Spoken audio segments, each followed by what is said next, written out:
असंभव वो होता है जो कभी कोशिश ही नहीं करता।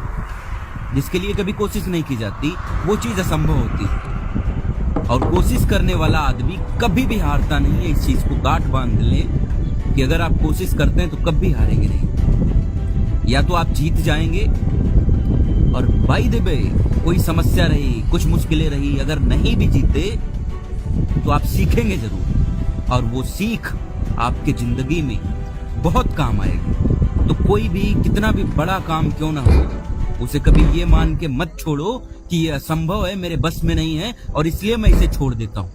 क्यों छोड़ोगे?